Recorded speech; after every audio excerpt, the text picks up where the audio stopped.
BCCI সভাপতি পদ থেকে সরে যেতে হয়েছে সৌরভ গঙ্গোপাধ্যায়কে জানিয়ে ঝড় উঠেছে ক্রিকেট প্রশাসনে।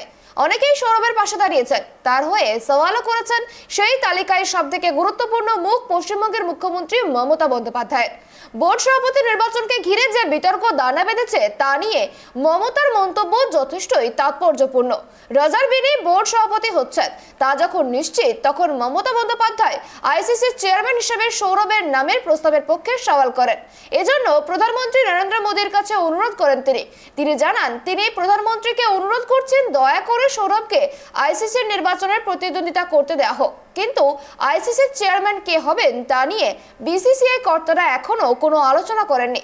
এরই মধ্যে কালী পুজোর উদ্বোধনে গিয়ে আরো একবার সৌরভের পাশে দাঁড়ালেন মুখ্যমন্ত্রী মমতা বন্দ্যোপাধ্যায়। কি জানিয়েছেন দেখুন। তোমরা দেখেছো আমি ওপেন রিকোয়েস্টও করেছি। ও ভেরি মাচ এন্টাইটেল ছিল, ও 3 বার ডিরেক্টর ছিল এবং ওকে পাঠালে দেশের গৌরব করত। জগমোহন ডালমিয়াও তো হয়েছিল, শরদ পাওয়ার তো হয়েছিল।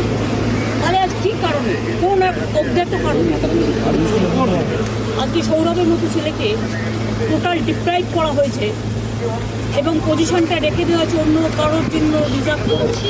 বলা হচ্ছে জয় শাহকে পাঠানো হবে। ভাই আমি নাম তো বলবো না, নাম তোমরা বলবে, তোমরা সাংবাদিক। কোন কারণে, কোন কারণে, কোন অজানা কারণে, কোন নিজস্ব স্বার্থপরতার কারণে দেশের রিয়েলি যারা ক্রীড়াপ্রেমী মানুষ তাদের ডিপ্রাইভ করে এ কাজ করতে পারে।